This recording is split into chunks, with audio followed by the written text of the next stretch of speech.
Hi guys, Abhishek here. Welcome back to the channel. And today I'm going to be speaking about reading and some of its benefits. So, as you can see from the title, I've read close to 25 books this year, and it was the most amount of books that I've read in a single year. Before this, I might have read more, but I did not keep a record of it. So now uh, I feel like I should be sharing what the names of the books are. I mean, it's not as important as well, and I have not read every book cover to cover. So let's just dive into why reading actually is very important in today's world, especially with what we have going on outside. Uh, Now, let me start with a commonly observed fact that I've observed right now. A lot of people do not read. They do not read at all. Like, they might be reading their emails, their text messages, but they do not read books. They do not have a common, a common consensus on the fact that reading books might help you in some way or the other. But if you are watching this video, I am presuming that you are into some kind of self help, some kind of self improvement kind of things, because your it is not necessary that you always read fiction or anything which is related to fantasy or something like that. Many of us also like watching, I mean, not just watching self help content, but also reading self help books. So the first book that I've read this year was Outwitting the Devil, which is like one of the best books that I've ever read. It is written by Napoleon Hill, and I guess it released some way back in the 1930s. So a book that old, which was like banned for about 70, 80 years, it re-released in 2011, and the book talks about an interview between the author and the devil himself. So the author is asking gruesome, like grilling questions to the devil, and the devil is answering in his own way, and they are like having a complete full blown conversation between the two of them. So it was actually a self help book. So I am a lot into self help books, and I read a lot of self help books as well. So most of the 25 books that I've read are from the space of self help. A few of them are from here and there, just like there was this story of the Mahabharata from the eyes of Draupadi. I don't remember the name of the book right now, but it was, I don't remember the author either. So I'm sorry if I'm like offending anyone here, but that book was also one of the best books that I've read this year.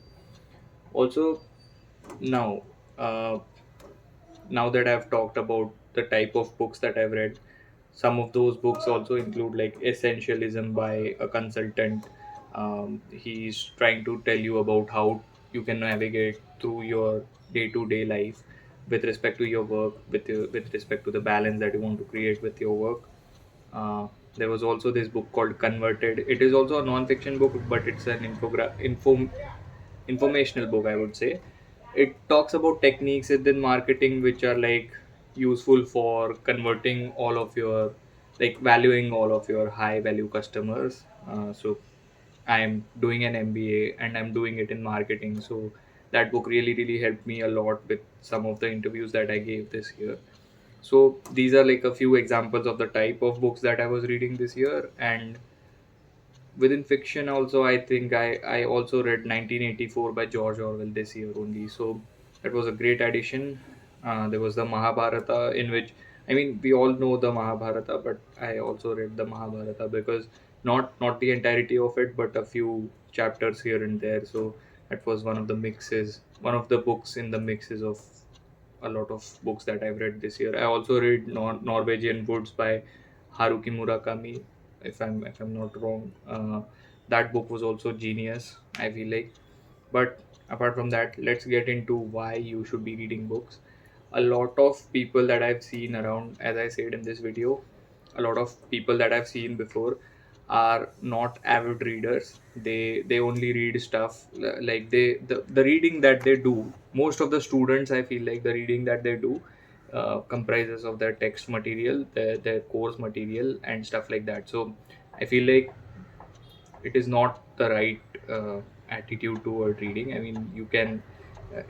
you can get a lot of marks, you can get a lot of things by reading all those case studies, um, by reading textbooks, by reading theoretical books. But like if you want to get deeper, get a deeper insight into what an author has gone through for decades, within those few pages, like 300, 400 pages, let's say. I, that's also on the big, on the maximum side. Like most of the books are like 200, 300 pages long. 300 to 400 are very few. And I mean, if you start reading, there is nothing like it. If you are deeply immersed in a good book, um, you can always be like on your toes, by taking notes and all. But I would say you should relax and read. um, it helps with, like the addiction to short form content that we've developed over time. And I believe that my addiction is also very very deep. um, I have this weird sense of, checking my phone every 5 to 10 minutes. So I've kept my reading time aside now. I always try to read at least 12 to 13 pages each day, because that's what helps me. Also, it's not just reading the physical pen and paper, or like having a Kindle in front of you type of reading. You can also be listening to an audiobook while you're in the gym or anything. So I read two books. I mean, I listened to a lot of books on audio itself, such as Psycho Cybernetics by Dr. Maxwell Maltz. I think that was like one of the best books I've read this year. I would say that that book was on the top of all the books that I've read this year, and along with Outwitting the Devil, or of course, which I talked about earlier. So that was the first book that I read. Now, coming back to the topic that I was digressing. I'm so sorry, but like coming back to the topic that I was talking about, attention spans. So we've got the attention span very very low right now. Like we have a 7 second, 8 second attention span before we scroll on to the next big thing. If it's interesting, then only we pause and look at it. But to be honest, I feel like we should be getting our attentions back, because it is like a currency right now. Wherever your attention will go, your money and your life will also flow. So like, if that could be a statement right now. So I believe that your communication also gets better when you start reading, because you are able to articulate your thoughts better, your language becomes better.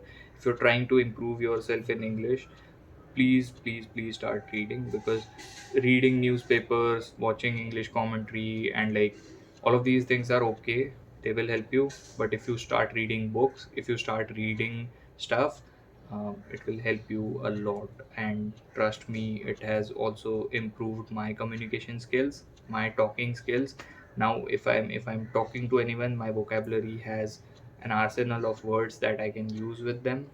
Even if it's an interview, if it's a group discussion, even if it's an outing with the friends, I always make sure that I have good language in front of them. And reading is one habit that I've like found to be very very useful. It's not just reading, it's also listening to audiobooks. So don't take it on face value that if I'm saying reading, it actually means reading. It also means listening to audiobooks.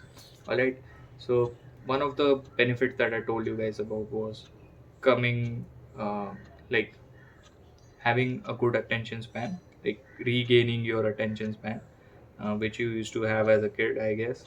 um, then there is language, which becomes better. You become better at communication. The third one that I would like to add on to this is the quality of creation or creativity. I mean, I don't know how this comes into picture, but like there is a connection between the type of content that you consume and the willingness to create content, or to like create something out of nothing. So this video is an example that I am creating something out of nothing. And I believe that most of the good content out there, like if someone is making a movie, if someone is writing a book, or if someone is creating a reel as well. I mean, all of these come from a place of creativity where people have actually spent time consuming the good type of content. If you like a movie, let's say you like Christopher Nolan's Interstellar, suppose it's a very damn good movie. I mean, critics loved it, audiences loved it, everyone loved it. If that movie is to come out, that means you have a good taste.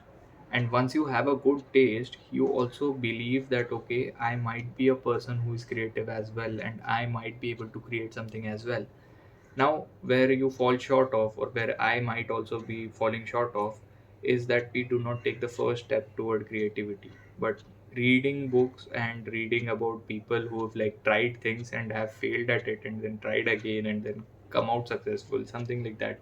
There might be a hero's journey type of thing in any book, or there might be a plain, blatant self-help book in which the author is kind of narrating their own incidences where they have failed and then won at the end. So such kind of content actually does make you feel like, all right, I might not be the best out there, but I will at least try something because I have a good taste, and that's why I should be the one who creates stuff.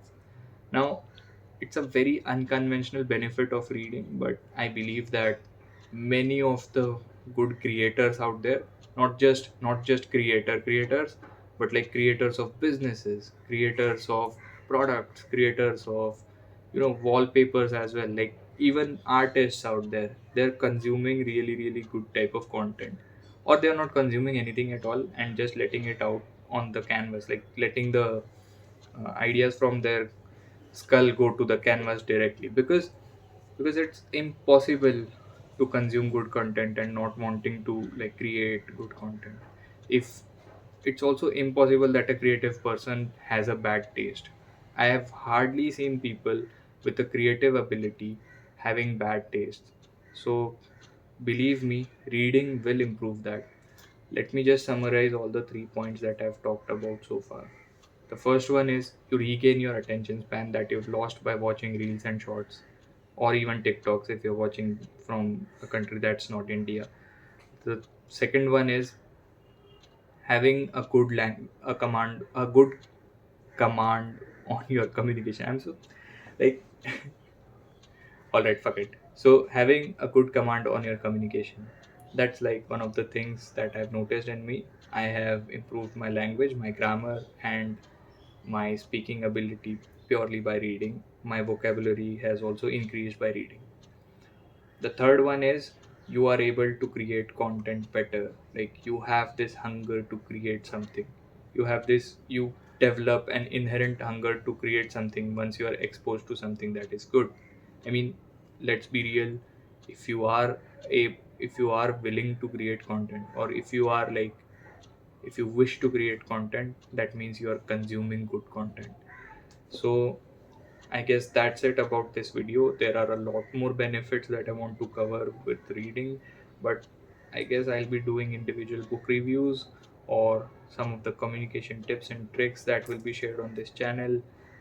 I have not figured out what I'm gonna do with this, but if you want to follow a small unconventional YouTuber, leave a subscribe below and like this video so that it is recommended to like minded people. Thank you so much and have a good day.